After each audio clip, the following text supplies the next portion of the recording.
International court of justice बुरी तरह से इजराइल पर भड़का है।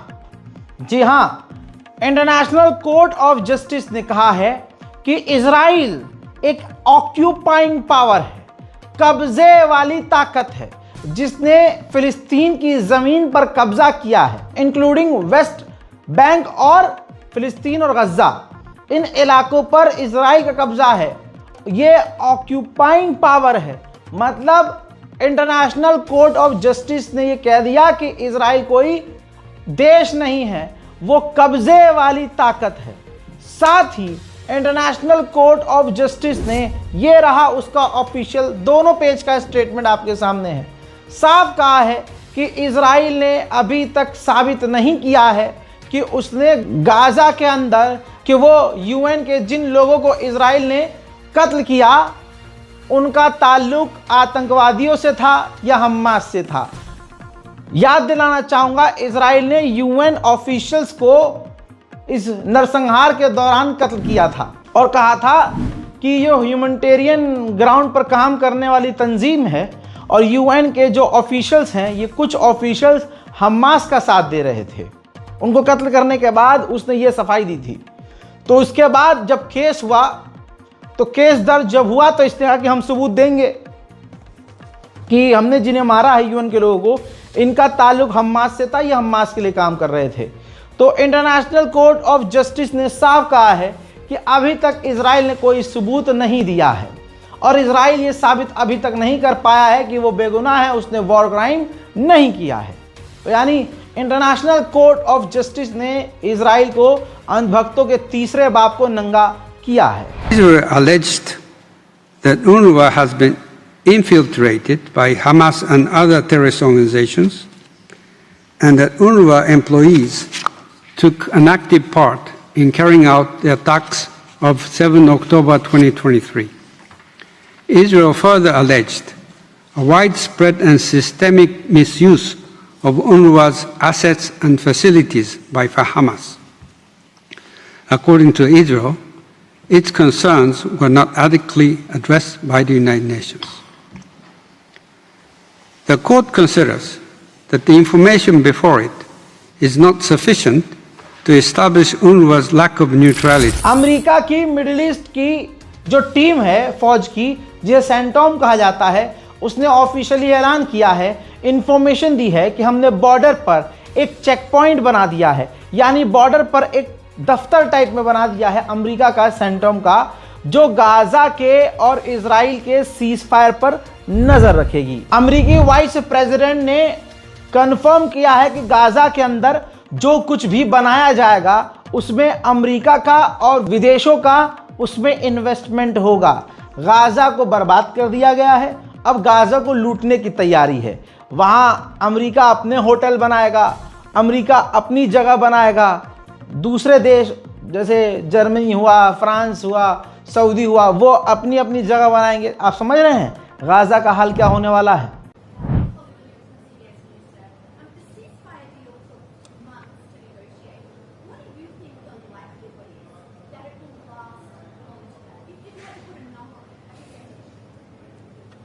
Well, Jared's the investor here. I'm not going to give you a percentage, but look, what we've seen the past week gives me great optimism the ceasefire is going to hold. And if we get from where we were a week ago to a long-term, durable peace between Israel and Gaza, there are going to be hills and valleys. There are going to be moments where it looks like things aren't going particularly well. But given that, and given the history of conflict, I think that everybody should be proud of where we are today. अब दोस्तों, Hamas को यह डर है कि deal we'll जो भी है, लेकिन जैसा इजराइल लेबनान के साथ कर रहा है, हमारे साथ भी कर सकता है। आप लोगों को अच्छे से पता है, जो मिडिल ईस्ट की खबर रोज देखते हैं, कि इजराइल ने लेबनान के साथ सीज फायर किया हुआ है और इजराइल का सीज फायर कैसा है आपको पता है, वो लेबनान पर रोज हमला करता है, रोज। तो यही डर अब हमास को है कि सीज फायर होने के बाद भी ऐसा ना हो कि इजराइल रोज गाजा पर हमला करता रहे और गाजा को लेबनान बना दे। हजरात, चंद तस्वीरें और आई हैं जिनकी लाशों को थोड़ा सा मैं ब्लर कर रहा हूं। ये देखिए, 54 फिलिस्तीनियों की लाशों को इजराइल ने गज्जा को लौटाया है लाशों की हालत ऐसी है, गले पर धारदार निशान है, किसी के गले पर रस्सी का निशान है, हाथ किसी किसी के पीछे बंधे हुए हैं, जिस्म पर कई तरह के जख्म के निशान हैं।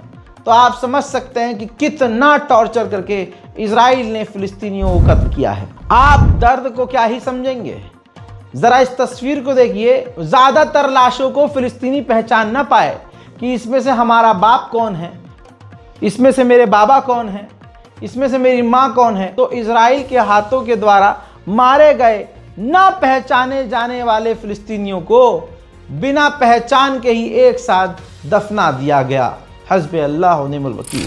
भाई भूख और प्यास तो एक तरफ, सोचिए अब गाजा में गरीबी किस लेवल की हो चुकी होगी और आगे कब तक होगी। जरा इस छोटे से बच्चों को देखिए, ये प्लास्टिक इकट्ठा कर रहा है। हमारे हिंदुस्तान में भी ऐसे एक झुंड होता है जो प्लास्टिक इकट्ठा करता है, उन प्लास्टिक को बेचता है, चंद रुपये कमाता है। अब गाजा में एवरेज बच्चों का यही हाल है। माँ मारी जा चुकी है, बाप मारा जा चुका है, सर पे कोई छत नहीं है, कल क्या होगा कोई ठिकाना नहीं है। ऐसे में कूड़े से, मलबे से प्लास्टिक बीनने पर मजबूर हैं गजा के बच्चे। इजराइल ने रोज की तरह आज फिर से सीज फायर तोड़ा। गजा सिटी के अंदर एक फिलिस्तीनी नौजवान को गोली मारकर कत्ल कर दिया। अब जितने भी ये बने पड़े थे बाप, इजिप्ट, कतर, तुर्की, अमेरिका के हम गारंटी ले रहे हैं कि अब फिलिस्तीनियों पर इजराइल हमला नहीं करेगा। अब क्या हिजड़ों की तरह ताली बजा रहे हो? अब इनमें से अमेरिका को मारिए गोली। अब ये तुर्की, ये अरब देश, ये खामोश, ये मुस्लिम देश खामोश क्यों हैं? बस सबको फ्री की फुटेज चाहिए, सिर्फ नाम चाहिए। गजा का एक बड़ा शहर था जबलिया, उस जगह का नाम बहुत फेमस था, बहुत खूबसूरत शहर था। आप पुरानी तस्वीरें जबलिया की देखेंगे गूगल पर तो आपको समझ में आएगा। आइए उस जबलिया का आज की तारीख में हाल क्या है। ये पहली तस्वीर जबलिया से आई है। सब कुछ जल कर राख हो चुका है, तबाह है, वहां कुछ नजर नहीं आ रहा है।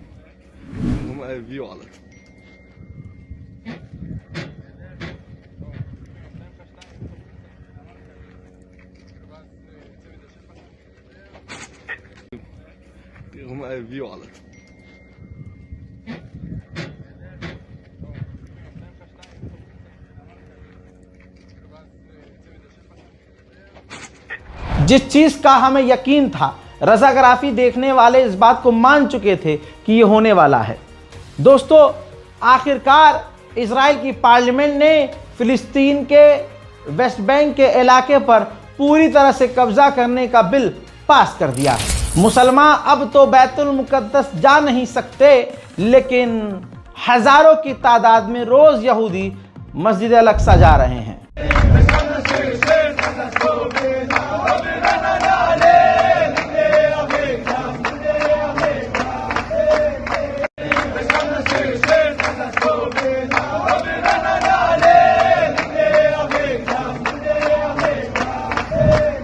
अल्लाह अकबर। उधर फिलिस्तीन के वेस्ट बैंक के इलाके पर जब कब्जा करने का अप्रूवल सरकार ने ही दे दिया है, तो अब जनता इजराइल की क्या ही करेगी। वेस्ट बैंक में फिलिस्तीनियों के इलाकों में इजरायली सेटलर्स का हमला।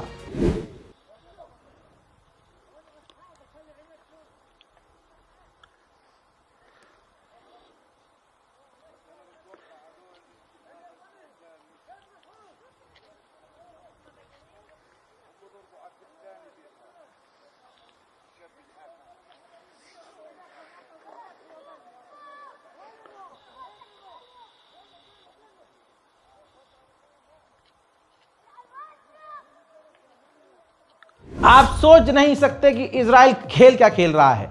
वेस्ट बैंक में उसने विदेशी पत्रकार और एक्टिविस्ट 32 पत्रकार और लगभग 32 जो ये पत्रकार के साथ साथ एक्टिविस्ट भी हैं, ये वेस्ट बैंक में जो इजराइल के लोग और इजरायली सेटलर्स, इजराइल की मिलिट्री फिलिस्तीनियों पर जुल्म और सितम कर रही थी, उसको ये रिकॉर्ड कर रहे थे, उसको ये अपने कैमरे में कैद कर रहे थे।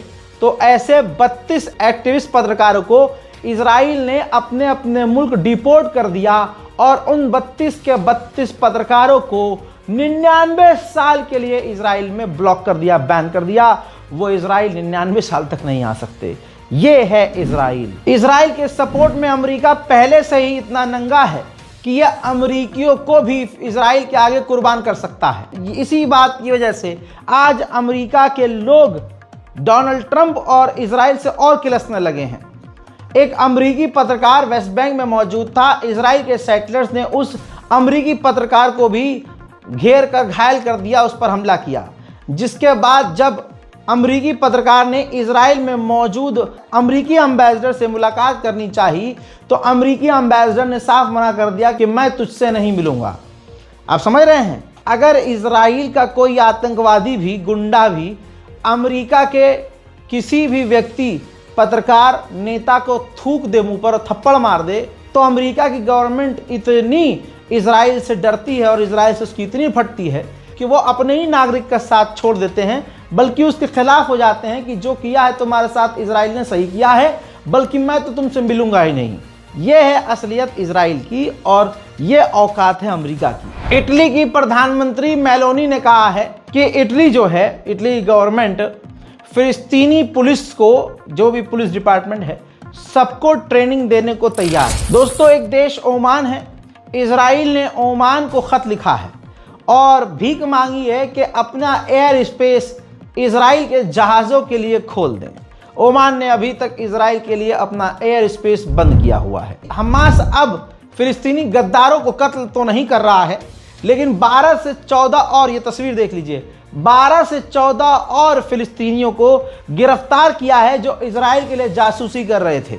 ट्रकों पर बिठाकर उनका जुलूस निकाला, उनकी गाड़ियां, उनकी जो बाइक है, उनकी और जो चीज़ें हैं, उनकी तमाम वो चीज़ें हमास ने जब्त कर ली हैं। देखिए, जो ऑर्थोडॉक्स यहूदी हैं वो सेना में शामिल होना नहीं चाहते, और जो दूसरे यहूदी हैं, आम यहूदी, वो फिलिस्तीनियों का गला काटने को तैयार है। जैसे भारत में मोदी के चाहने वाले जितने मोदड़ी के हैं और जितने आपको दूसरे समाज के लोग मिलेंगे, खास करके वो गंदा वाला जो मामला है, जो मुसलमानों के खिलाफ दिन रात जहर उगलता है, अरे छाती पीटता है दिन रात मोदी मोदी।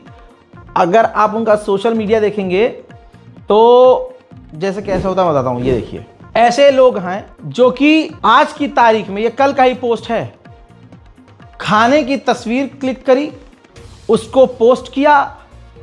आप देख रहे हैं, मोहित नाम का ये आतंकवादी है, हिंदुत्व आतंकवादी। लिखता है the children of Gaza are hungry, यानी मॉक कर रहा है, भूखों को चिढ़ा रहा है।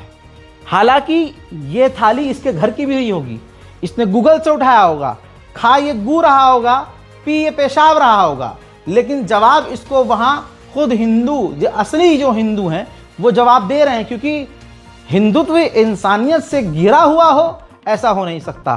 पूनम ने मोहित आतंकवादी के, हिंदुत्व आतंकवादी के इस पोस्ट को रीट्वीट करके जवाब दिया है कि and I will say this again from Ram Gopal Varma to however this rat is Indian man are the worst creatures on this planet. दोस्तों, राम गोपाल वर्मा ने भी दिवाली विश किया तो उसमें गाजा के ऊपर गंदा कमेंट किया।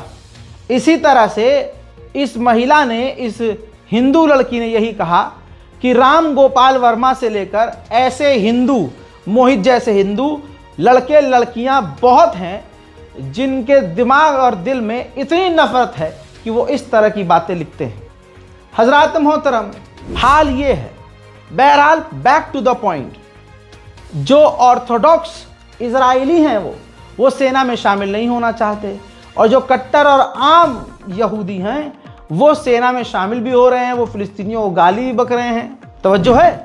अब आप देखिए, एक काले लिबास में ऑर्थोडॉक्स है जो सेना में शामिल नहीं होना चाहता, सामने एक संघी कुत्ते जैसा इजरायली है जो अपने ही लोगों को मार रहा है इस बिना पर कि आप सेना में शामिल क्यों नहीं हो रहे, तुम गद्दार हो। समझ रहे हो? यानी जो तानाशाह की बात माने तो तानाशाह के पसंदीदा लोग कहते हैं हाँ भाई तुम देशभक्त हो। अगर आप बात नहीं मानते, भले ही आप इंडियन हो, अगर आप, भारत में ये तो हो रहा है, मोदड़ी के जितने हैं, मोदी जी उनको सर्टिफिकेट देते हैं देशभक्ति का जो मोदी जी के हों। ऐसे ही मोदी जी वाले जो झुंड हैं गंदे, वो उसी को राष्ट्रवादी मानते हैं, देशभक्त मानते हैं जो मोदी की वाह करे। अगर मोदी जी की कोई आलोचना कर दे तो वो देश का गद्दार है। किसान मोदी जी से सवाल कर ले तो देश का गद्दार। सिख समुदाय अगर सरकार से सवाल कर ले तो वो आतंकवादी खालिस्तानी। मुसलमान सवाल कर ही नहीं सकता, मुसलमान तो ज़बरदस्ती रेल दिया जाता है। इनके यहाँ दिवाली हो, इनके यहाँ होली हो, डांडिया हो, कुछ भी हो, इनको मज़ा ही नहीं आता जब तक ये मुसलमानों पर कुत्ते की तरह भौंक नहीं लेते। तवज्जो है। ऐसे ही इजराइल में भी है, जो नेतन्याहू के अंधभक्त हैं उनको सारे गलत लगते हैं और सिर्फ नेतन्याहू के लोगों को, नेतन्याहू के समर्थक ईमानदार और सच्चे लगते हैं। फिलहाल इस रिपोर्ट में इतना ही। इस बारकोड का इस्तेमाल करके गाज़ा और फिलिस्तीन की मदद के लिए आगे आइए, नहीं तो दुआ कीजिए और दुआ करते रहिए। दिल करे तो मेरे लिए भी दुआ कीजिए। फिलहाल की इस रिपोर्ट में इतना ही। जय हिंद।